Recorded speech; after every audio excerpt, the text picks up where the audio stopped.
धर्मस्य सर्वधर्मस्वरूपिणे अवतारवरिष्ठाय रामकृष्णाय ते नमः। ओम जननीं शारदां देवी रामकृष्णं जगद्गुरुं पादपद्मे तय स्थित्वा प्रणमामि मुहुर्मुहुः। ओम नमो श्री योतिराजाय विवेकानंद सूरये सच्चित् सुख स्वरूपाय स्वामिने तापहारिणे।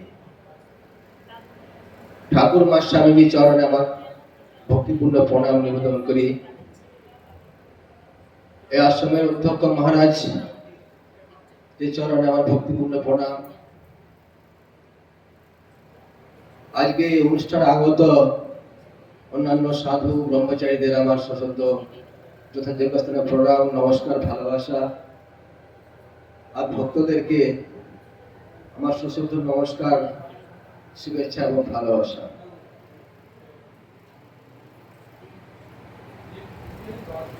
মায়ের কথা কিছু আলোচনা করার জন্য বললেন মহারাজ।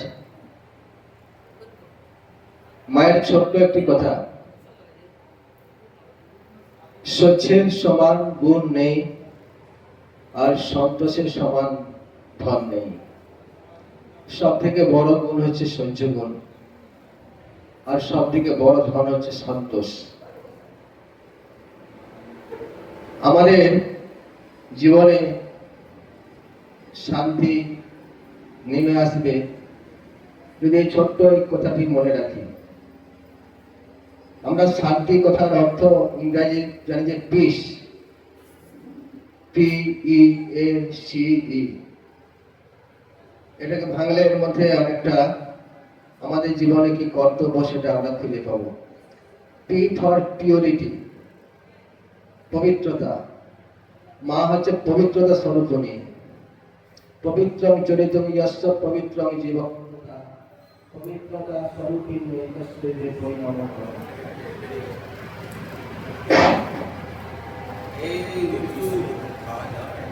পবিত্র আমাদের সকলকে হতে হবে, কারণ তিনি শুদ্ধ মনেরই গোচর।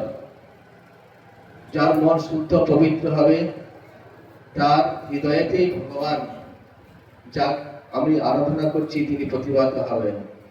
মহিমা তব গোচর শুদ্ধ মনে।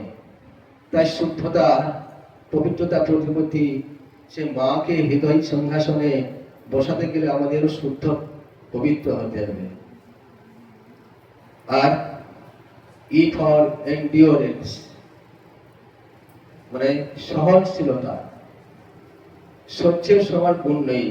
ঠাকুর বলে স স স, যে সয় সে রয়, যে না সয় সে নাশ হয়ে যায়। তাই সহ্য করলে বলে যে সবুরে মেয়া ফলে, সহ্য করে থাকতে হবে। সহ্য করে গেলে আমাদের জীবনের শেষ মুহূর্ত কিন্তু ভালো হয়। আর এ ফর অ্যাপ্রিসিয়েশন, অর্থাৎ অপরের গুণের সমাদর করা, অপরের সামান্য গুণকে বড় করে দেখতে হবে, অপরের দোষ না দেখা। মায়ের আরেকটা বাণী রয়েছে, যদি শান্তি পেতে চাও মা কারো দোষ দেখো না। কি দেখতে হবে? অ্যাপ্রিসিয়েশন, যে গুণের সমাদর করতে হবে, গুণ দেখতে হবে। সামান্য গুণ দেখলো সেটাকে বড় করে দেখতে হবে, আর নিজের দোষটাকে বড় করে দেখে সেটাকে সরানোর চেষ্টা করতে হবে। ই হলো এ, সি হচ্ছে কোঅপারেশন। এই যে আশ্রমটি চলছে, শুধু এই মহারাজ যিনি এখানে আছেন তিনি যদি একাই সমস্ত কাজ করেন চালানো যাবে না। সকলের সহযোগিতা, সহমর্মিতা দরকার। তিনি সমন্বয় কর্তা ঠাকুরমা স্বামীজি, কিন্তু তাকে তো কেন্দ্র করে আশ্রমটা চলছে, তার কথা অনুযায়ী চলা, তাকে সহযোগিতা করা দরকার আছে। কোঅপারেশন, পরস্পর শুধু সংখ্যা নয়, সমাজ সংসার সবাইকে নিয়ে চলতে গেলে এই সহযোগিতার ভাব আমাদের রাখতে হবে। অ্যাপ্রিসিয়েশন, PEAC হলো PEACE। E for empathy, empathy মানে সমানুভূতি। অপরের অনুভূতিটাকে বুঝতে চেষ্টা করা, অপরের দুঃখকে বোঝার চেষ্টা করা, সমান অনুভূতি। একটা কথা অপরকে যখন বলছি, এই কথাটা কিভাবে লাগতে পারে, তাকে আঘাত করছে কিনা, কি করে বুঝবো? তখন ভাবতে হবে, যদি আমাকে ওই কথাটা বলা হয়, ওই মুমেন্টে, ওই অনুরভাবে আমার মনের কি অবস্থা হবে। অর্থাৎ আমি অপরের দুঃখটা বোঝার চেষ্টা করব নিজের হৃদয় দিয়ে। আমি যদি মানুষের কাছে ভালো ব্যবহার আশা করি, আমাকে ভালো ব্যবহার করতে হবে। আমি যদি সম্মান পেতে চাই, তাহলে আমাকে সম্মান করতে শিখতে হবে। এই যে পিস গেল শান্তি, যদি শান্তি পেতে চাও, কারো দোষ দেখো না, দোষটাকে কি করতে হবে? মা কি বলেছেন?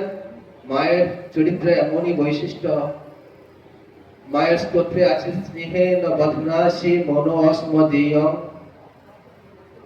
দোষানি শেষান সগুনি করবসি। আমাদের যে অশেষ দোষ যুক্ত আমরা রয়েছি, তিনি আমাদেরকে স্নেহের বাঁধনে বেঁধে রেখে সে আমাদের অশেষ দোষকে গুণে পরিণত করেন, গুণে পরিণত করে ধুলো ময়লা ছেড়ে তিনি কোলে তুলে নেন। তিনি বলছেন যে আমার ছেলে যদি ধুলো কথা মাকে, আমাকেই তো ধুলো ছেড়ে কোলে নিতে হবে। এমন মা এই পৃথিবীতে আর এসেছে কিনা আমার জানা নেই, যিনি সন্তানদের সকল দোষ, সমস্ত দোষকে দূর করে দিয়ে ময়লা আবর্জনা ছেড়ে নিয়ে তিনি আমাদের কোলে তুলে নেবেন। একটি ছেলে মায়ের কাছে এসেছে, এসে বলছে, মা আমি এমন কিছু কাজ করেছি যে আমার সাথে দাঁড়াতে লজ্জা করে। তখন মা বলছেন, মায়ের কাছে ছেলে ছেলে, মায়ের কাছে ছেলে ছেলে। সেই মায়ের কাছে মা বলছেন যে আমজাদ আমার এমন এমন ছেলে, শরৎও আমার তেমন ছেলে। আমজাদ একজন ডাকাত, বিখ্যাত ডাকাত, সমাজে ঘৃণ্য। আবার তখন কাদের এগুলো ছিল মুসলমানদের আরো বেশি হিন্দুরা তাকে সরিয়ে রাখে। আবার সারদা, তার স্বামী শারদানন্দজি, শরৎ মহারাজ, তিনি ব্রহ্মজ্ঞানী, তার কত উচ্চ অবস্থা, তার সঙ্গে একই লেভেলে রাখছেন কিনা মাতৃ স্নেহের নিরিখে। যেমন সূর্য যখন কিরণ দেয়, এই লোকটা খুব ভালো, এই লোকটা মন্দ, ভালো লোকটাকে কিরণ দেব শীতকালে, আর মন্দ লোকটা দেব না, যেমন বলে না। যেমন সূর্যের আলো অপ্রচলিত গতিতে একই রকম ভাবে সকলের উপরে বিকিরিত হয়, তেমনি মাতৃ স্নেহের নিরিখে কিন্তু সকলেই সমান, আমার তার সন্তান। তাই সকলে তাকে ডাকছে মা মা বলে। পতিত পাবনী সারদা দেবী, তাকে লিখে যাচ্ছে মানকি কাশিও তাকে মা বলে ডাকছে। ইংল্যান্ড থেকে যে আসে সেও মা বলে, সকলের মা। সেই মা মা বলে আমাদের তার কাছে দাঁড়াতে হবে। তো মা বলছেন যে কেউ মা বলে এসে দাঁড়ালে তাকে আমি ফেরাতে পারবো না। একদিন ঘটনা এরকম ঘটেছিল, মা সারাদিনের মতো একটিবার ঠাকুরকে যখন খাওয়াতে যেতেন, তখন ঠাকুরের কাছে যেতে পেতেন, ঠাকুরকে গুরুত্ব দেখে তার সেবা যত্ন করতে পারতেন। একদিন ঠাকুরের জন্য সব খাবার সাজিয়ে নিয়ে দিতে যাচ্ছেন, তখন একটি মহিলা, মা আমাকে দিন, মার সঙ্গে সঙ্গে তাকে দিয়ে দিলেন। তো সেই খাবার ঠাকুরের কাছে পৌঁছানোর পর ঠাকুর খেতে পারছেন না, কষ্ট হচ্ছে। মা গেছেন, ঠাকুর তাকে মাকে বলছেন, কিন্তু জানো ও কেমন মেয়েটি ছিল, তো দুশ্চরিত্র ছিল আর কি, তার চরিত্রিক ত্রুটি ছিল, ভালো মেয়ে নাই। বলছে তুমি ডাক্তার হাতে কেন খাবার পাঠাও? মা বলছে তুমি আজকে খেয়ে নাও। বলছে না না আমি খাচ্ছি ঠিক, কিন্তু তুমি আমাকে কথা দাও যে এরকম যাত্রার হাতে খাবার পাঠাবে না, যাত্রার হাতে কোনো কিছু পাঠাবে না। তখন মা একটু গম্ভীর হয়ে বললেন, ওটি পার্বণী বাবু, ওটি পার্বণী ঠাকুর, তুমি শুধু আমার ঠাকুর নন, তুই সকলের ঠাকুর। মা বলে কেউ এসে দাঁড়ালে আমি তাকে ফেরাতে পারবো না। এইরকম মা। এই মায়ের কাছে আমাদেরকে নিজের মনের কথা তার কাছে খুলে বলতে হবে। যদি শান্তি পেতে চাও কি করতে হবে? অপরের দোষ দেখবো না, সঙ্গে সঙ্গে তার কাছে মনের কথা খুলে বলতে হবে। দেখবেন যে তিনি একবারে, মা বলছেন যে তিনি একবারে কোলে বসিয়ে নেবেন। কিন্তু আমাদের সেরকম প্রার্থনা করতে হবে। তো প্রার্থনার শক্তি অমোঘ। কেমন করে প্রার্থনা করতে হবে? অনুরাগের সঙ্গে। রোজ রোজ ঠাকুর বলছেন ব্যাকুল হয়ে প্রার্থনা করলে সব অনুকূল হয়ে যায়। যেগুলো আপাতভাবে প্রতিকূল মনে হচ্ছে সেগুলো সব অনুকূল হয়ে যায়। আর যদি ব্যাকুলতা এসে যায় তাহলে অরুণ উদয় হলো, অর্থাৎ তারপরে ঈশ্বরের দর্শন হবে। আর কেবল ব্যাকুলতা তো হবে বলে দিলেন চট করেই, কিন্তু ব্যাকুলতা কি করে আসবে? বলছে রোজ রোজ তাকে ডাকা অভ্যাস করলে ব্যাকুলতা আসে। তাই আমাদের এই একদিন এই আশ্রম অনুষ্ঠান হলো, একদিন এলাম হয়েই হলো, তারপরে সারা বছর অন্য কাজে বিষয় কাজে সবসময় মনটাকে ডুবিয়ে রাখলেও তাহলে কিন্তু হবে না। নিত্য একটা চারা গাছ লাগালে নিত্য তাদের যেমন জল সিঞ্চন করতে হয়, তেমনি আমাদের মনেতে যে বীজ, এই যে বালি বীজ রোপিত হলো, যে কটা হলো সেই কটাকে নিত্য সিঞ্চন করতে হবে, সেগুলোর অনুশীলন করতে হবে। এগুলো নিয়ে চিন্তা ভাবনা করতে হবে, প্রথমে শুনতে হবে, তারপরে সেগুলো নিয়ে আলোচনা করতে করতে সেগুলো জীবনে প্রতিপালন করার চেষ্টা করতে হবে। আর মা বলছেন যে দেখো, কাউকে কিন্তু আঘাত দিয়ে কথা বলো না। কাউকে কি আঘাত দিয়ে কথা বলতে আছে? মানুষের চক্ষু লজ্জা ভেঙে গেলে আর মুখে কিছু আটকায় না। অর্থাৎ যেটা সত্য, ওই সত্য অপ্রিয় হলো বলতে নেই। আমাদের শাস্ত্রের কথা আছে সত্যম ব্রুয়াত মা ব্রুয়াত সত্যম অপ্রিয়। সত্য কথা যদি হয়, সত্যম ব্রুয়াত প্রিয়ম ব্রুয়াত, সত্য কথা এবং যদি প্রিয় হয় সেটা বলবে, কিন্তু অপ্রিয় সত্য কথা কিন্তু বলবে না। কারণ আমাদের প্রত্যেকের দোষ, কেউ বলতে পারবে না আমাদের জীবনে কোনো দোষ নেই। সেই দোষগুলো নিয়ে তাকে আঘাত দিয়ে কথা বলা মানে আমি আমার পরবর্তী জীবনে আবার আঘাত পাওয়ার রাস্তাটাকে পরিষ্কার করছি। তো আমরা জানি যে every action has an opposite and equal reaction. যেমন আমরা আঘাত করবো সেরকম প্রতিঘাত আসবে। আমি যদি সকলকে ভালোবাসি, আমার কাছে ভালোবাসা আসবে। আঘাত করলে আঘাত ফিরে আসবে। এগুলো চিন্তা করে কি হবে? সকলকে ভালোবাসতে পারতে হবে। এর সঙ্গে স্বামীজির একটা কথা, যে সর্বভূতে তিনি বিরাজ করছেন, সকলের মধ্যে তিনি বিরাজ করছেন। ব্রহ্ম হতে কি পরমাণু, সর্বভূতে সেই প্রেমময়। শরীর মন প্রাণ শরীর অর্পণ কর সখে সবার পায়। বহু রূপে সম্মুখে তোমার ছাড়ি কথা কহিছ ঈশ্বর। জীবে প্রেম করে যেই জন সেই জন সেবিছে ঈশ্বর। তিনি সর্বভূতে, যার আমি চিন্তা করছি সে সারদা মা, সকল মায়ের মধ্যে বিরাজ করছেন। যে ঠাকুরের আরাধনা করছে তিনি সকল ভক্তের মধ্যে বিরাজ করছেন। এই চিন্তা করে সকলে শুধু সেরকম সম্মান শ্রদ্ধা ভক্তি ভালোবাসা প্রদর্শন করতে হবে। এটা শুধু সন্ন্যাসীর কর্তব্য নয়, সকলের আমাদের কর্তব্য। যখন এই বোধে মন্দিরে যে শ্রদ্ধা ভক্তি নিয়ে দেবদেবীর অর্চনা করছি, সেই একই শ্রদ্ধা ভক্তি নিয়ে যখন আমরা এই জীবন্ত বিগ্রহের আরাধনা করতে পারবো, তখনই আমাদের যথার্থ কল্যাণ হবে। তখনই আমরা যথার্থ ধার্মিক এটা আমরা বুঝতে পারবো যে আমরা ধর্মের পথে এগোচ্ছি। ধর্মের পথে এলে কি বলে কি হবে? আমরা নিঃস্বার্থ পাবো, অপরের স্বার্থটা বোঝার চেষ্টা করব। তখন নিজের সুখের বিনিময়ে অপরকে সুখী করব। অর্থাৎ যে অপরকে সুখী করার মধ্য দিয়ে নিজেকে সুখ পেতে চেষ্টা করতে হবে। তখন হৃদয়টা খুব বড় হয়ে যাবে।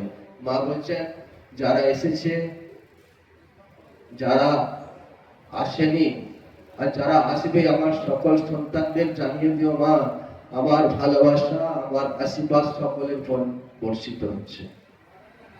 অর্থাৎ সকলের জন্য তিনি ভালোবাসা করেছেন। শুধু আমরা কি করি, গ্লাসটাকে উল্টো দিকে ধরে থাকলে কি হচ্ছে, তাতে কি বাড়ি অর্থাৎ জল পড়বে?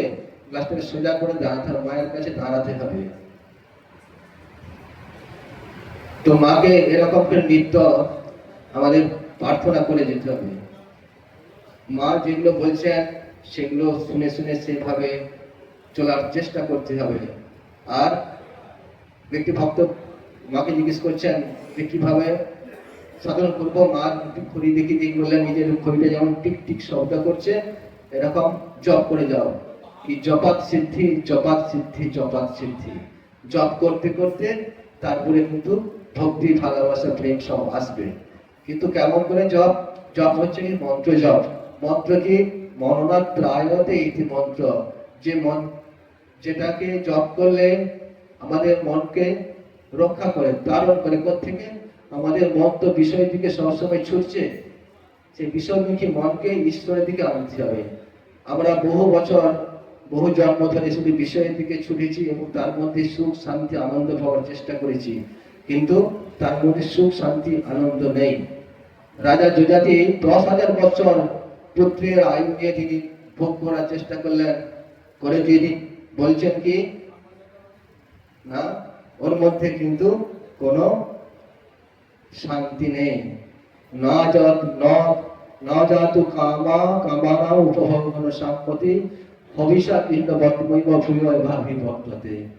না জাতু কাম কামনা উপভোগন সম্মতি। কামনাকে উপভোগ করে তাকে শান্ত করা যাবে না। যেমন আগুন জ্বলছে, তাকে ঘি দিয়ে নেওয়ানো যায় কি? নেওয়ানো যাবে না। তেমনি কামনার নিবৃত্তি করতে গেলে আরো ভোগ করা হবে না, তাকে ত্যাগ করতে। তাই বলছেন তসমাৎ তৃষ্ণাং পরিত্যাজেৎ। তাই তৃষ্ণা, কামনা, এই তৃষ্ণা বাসনাকে দূর করতে হবে মন থেকে। কিভাবে দূর করতে হবে? অনিত্য চিন্তা করে। এই তো অনিত্য, যে জিনিসটা ভালো রয়েছে সেটা দুদিনের জন্য, এরকম চিন্তা করে মনটাকে তার থেকে সরিয়ে আনতে হবে। আর বলছেন এই ছোট্ট কয়েকগুলো কথা, তার মধ্যে বিরাট তত্ত্ব লুকিয়ে রয়েছে। কি বলছেন না, সকলের প্রতি কর্তব্য করে যাবে, কিন্তু ভালো এক ভগবান ছাড়া কাউকে বেশো না। সংসারে আছেন সবাই, তবে যার উপরে যেমন কর্তব্য করে দিতে হবে। মায়ের সন্তানের প্রতি কর্তব্য আছে, স্বামীর প্রতি কর্তব্য আছে, শ্বশুর শাশুড়ির প্রতি কর্তব্য আছে, তেমনি স্বামীর স্ত্রীর প্রতি কর্তব্য আছে। পরস্পরের এই কর্তব্য, যার উপরে যেমন কর্তব্য ঠিক ঠিক করে দিতে হবে, কিন্তু ভালো, সত্যিকারের ভালো এক ভগবান ছাড়া কাউকে বেশো না। যে অপরকে ভালোবাসলে দুঃখ কষ্ট পেতে হয়, কারণ আমাদের ভালোবাসা সাধারণত সবকিছু কামনা প্রসূত। সকলে কিছু একটা পেতে চায়, তাহলে সমান কি করে ভালোবাসা যাবে? মা বলছেন সকলকে সমান করে ভালোবাসা যায় কি করে জানো? যাকে ভালোবাসবে তার কাছে প্রতিদানে কিছু চাইবে না। আমরা কিন্তু সবসময় যতটা ভালোবাসি তার থেকে আরো অনেক বেশি প্রতিদান চাই। কিন্তু শান্তি পেতে গেলে মহান মানুষের লক্ষণ হচ্ছে সে কি করবে? সে গিভস অ্যান্ড ফরগিভস। সে দিয়ে যাবে আবার ভুলে যাবে, দিয়ে ভুলে যাবে, মনে রাখবে না। আর যারা স্বার্থপর তারা কি হবে? Gets and forgets. তারা পায় আবার ভুলে যায়। তারা নেবে, শুধু নেবার জন্য প্রস্তুত, কিন্তু নিয়ে আবার ভুলে যাবে। আর যারা সত্যিকারের মানব, মহামানব, মহাপুরুষ, তারা দিয়ে যাবে, দিয়ে যে কি দিয়েছে মনে রাখবে না, সেটা ভুলে যাবে। দুটোর মধ্যে কতখানি পার্থক্য। তাই বলছেন যে always remember what you don't forget what you get. ভুলে যাবে, তুমি যেটা দিয়েছো সেটা ভুলে যাও। And remember forever what you received. এবং চিরকাল মনে রাখবে তুমি যেটা পেয়েছো। অর্থাৎ জগতে আমরা কারো কাছে কিছু না কিছু পাচ্ছি, এটা সবসময় মনে রাখতে হবে এবং তার প্রতিদান দেওয়ার জন্য প্রস্তুত থাকতে হবে। আমাদের স্বামীজি বলছে আমাদের ধন দৌলত সবকিছু হচ্ছে জনগণের জন্য, আমার জন্য নয়। তোমার বিবাহ, তোমার ধন, তোমার জীবন ইন্দ্রিয় সুখের, নিজের ব্যক্তিগত সুখের জন্য নয়। অর্থাৎ আমার জীবনটা শুধু আমার জন্য নয়, আমার ধনটা শুধু আমার জন্য নয়। তাই স্বামীজি একদিন বলছেন দে লিভ ফর আদার্স। তাদের জীবন যারা অপরের জন্য আছে, অপরকে সুখী করার জন্য আছে, সেরকম জীবনটা হচ্ছে সত্যিকার জীবন। তাই মা বলছেন সকলকে আপনার করে নিতে শেখো, সকলকে আপনার করে নিতে শেখো। এইটা হচ্ছে সব থেকে বড় কথা। এই শিক্ষা আমাদের মধ্যে আসুক। এই শিক্ষা দ্বারা আমরা শিক্ষিত হয়ে অবশ্য সকলকে স্বামীজি বলছেন বি অ্যান্ড মেক, নিজে সেরকম শিক্ষা শিক্ষিত হয়ে আরো 5 জনকে সেরকম সেই শিক্ষায় শিক্ষিত করি। এই ফলে আমাদের জীবন সার্থক হবে। তখনই আমরা ধর্ম যথার্থ এগিয়ে যাব এবং তখনই ঠাকুরমা স্বামীজির আদর্শ ভক্ত হবার আমরা উপযুক্ত হব। আমাদের সকলের মধ্যে এই ভাব আসুক, সকলে সকলকে ভালোবাসুক। কি জ্ঞানে? পর নয়, সকলে আপন। অর্থাৎ এই অদ্বৈতবাদ, স্বামীজি ঠাকুর একটা সব থেকে বিরাট বড় অদ্বৈতের কথা বলে দিলেন যে সকলকে আপনার করে দিচ্ছি, কেউ পর নয়। অর্থাৎ আমরা সকলে সেই রামকৃষ্ণ মা শারদার পরিবার, তারই সন্তান বা সন্ততি সকলে আমরা কিন্তু কেউ পর নয়। তাই ঈর্ষা হিংসা বিদ্বেষ ভুলে যে সকলকে ভালোবাসা আমাদের মূল মন্ত্র হোক। সকলের কল্যাণ হোক, মঙ্গল হোক, এই প্রার্থনা করে এখানে আমার বক্তব্য শেষ করছি। জয় ঠাকুর।